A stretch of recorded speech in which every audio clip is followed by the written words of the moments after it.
Hey, what's going on, my fellow idiots? Welcome back to another episode of Idiot Proof Cooking. Today I'm going to be showing you how to make monkey bread, which is just a super sweet dessert. You make this sweet dough, you make it into a bunch of little balls. So it is a bit meticulous, but still really easy. You throw it in a bundt pan, you cover it with cinnamon and sugar, and it's just so damn tasty. Super easy, albeit a little bit meticulous, like I said. So you know what? Let's just get into making this because I think you're really going to like it.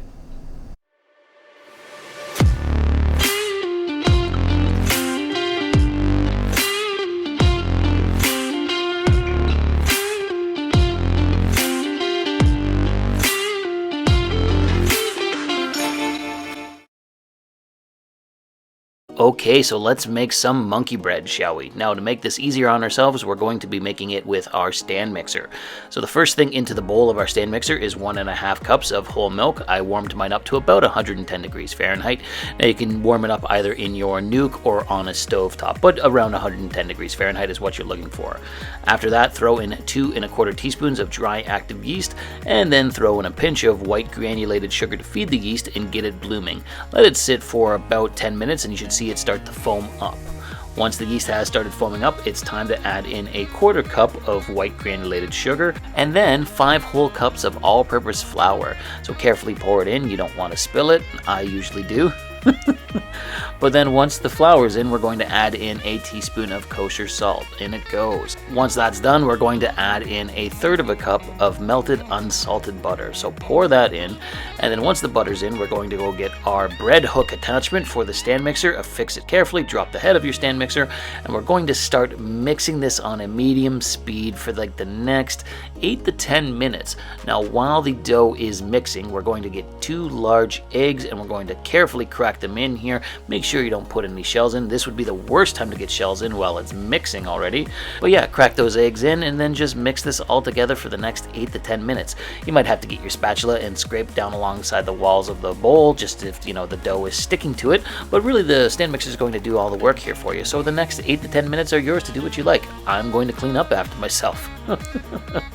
After about 10 minutes, it's ready to stop mixing, so lift the head of your stand mixer, and there we go. We've got ourselves a nice combined supple dough. Look at that. It's nice and workable. Like perfectly hydrated, not like too dry, not too wet. If it does come too wet, you can always knead it in a little bit of flour. So we're just going to move our stand mixer here, get it out of the way, and there's our dough. Look at that. Look at that. So similar to most doughs we deal with on the channel here, I'm just going to knead it in my hand and on my work surface here, forming it into a ball shape. So just press down along your cutting board until you get a nice formed ball of dough. Get yourself out a mixing bowl and either coat it with some cooking spray like I am, or throw some olive oil in because you don't want the dough sticking to the sides of your bowl. Drop the dough in, give it a little swirl around in the cooking spray, and then cover it with plastic wrap. Now, like I said, similar to all the doughs we really make on this channel, we're going to let this rise for the next 1.5 to 2 hours. We're looking for it to double in size, so stick it in a warm, dry spot and let the dough rise. Now, while the dough is rising, we're going to tackle the cinnamon sugar that we're going to be coating our dough in. It's pretty straightforward, cinnamon and sugar. I've got myself a 1/2 cup of white granulated sugar here, and I'm going to pour in about 2 tablespoons worth of just ground up cinnamon. So just mix this all together until it's thoroughly combined, and there you go, that's cinnamon sugar. Rose is going to taste test it here for me because why not? How do you like it, Rosie? Of course, it's cinnamon sugar. What not to love? As a side note, I'm sure many of you have done this. You throw this on your toast when you were a kid, and it's absolutely amazing. Cinnamon sugar is just the perfect topping for toast. Rose clearly likes it. So after about 2 hours, we've got our dough risen here. As you can see, it's doubled in size. Take off the plastic wrap, even though it's kind of a pain in the ass. Deflate your dough with a little punch, and it's time to start working with it. Take it out of the bowl, throw it on your cutting board, and it's time to start rolling it out because we're going to cut this up into little squares. So I'm just going to roll the dough out until it's nice and big and flat, about 2 feet by 1 foot, 2 foot long by 1 foot wide. Then I'm going to use my pizza cutter here and cut these into horizontal strips. Once I've cut it all the way up horizontal strips, I am then going to cut them into vertical strips, making little cubes out of the dough. You're going to want to make like 60 to to 70 cubes of dough here, like I've done, and we're going to put them in our bundt pan. 2 episodes in a row with a bundt pan. You have to ask yourself, is Will creatively bankrupt, or did he get himself a new bundt pan and he wants to use them in videos?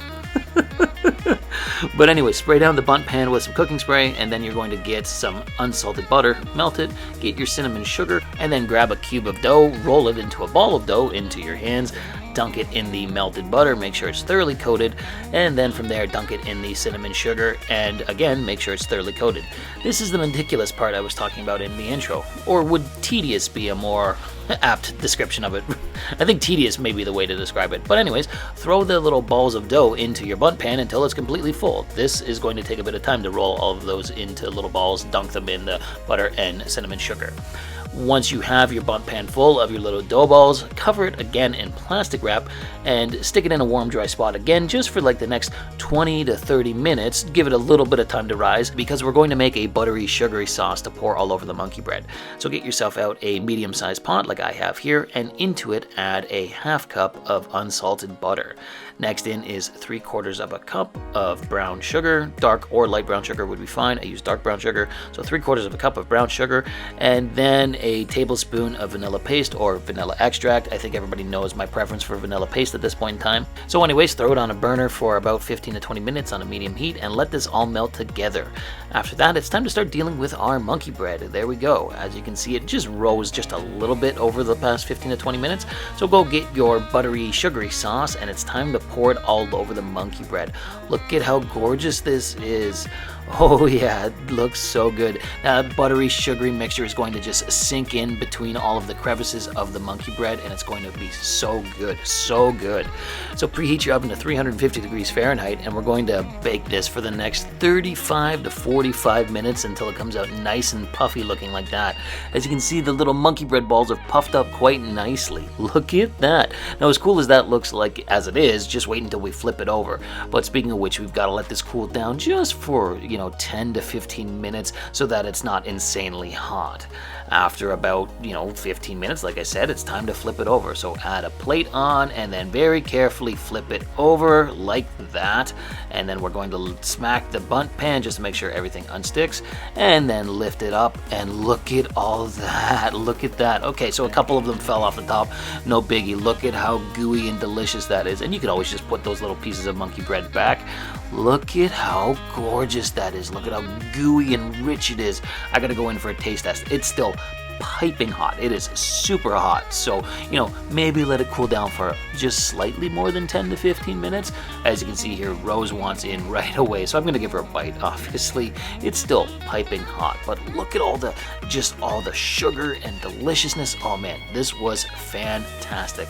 Let me tell you, this was nice and easy. A little bit tedious, meticulous, making those little balls that you had to roll up, 60 or 70 of them. But it was worth it because you get this amazing monkey bread. Oh, was it ever good.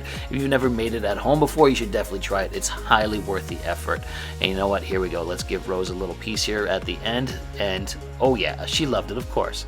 So let's call it there, I think. I think it was a pretty good episode. I had a lot of fun making this. I hope you enjoyed it. If you did, why don't you drop me a comment, like the video, or even subscribe to the channel. Thanks again for watching Idiot Proof Cooking, and we'll see you again next time.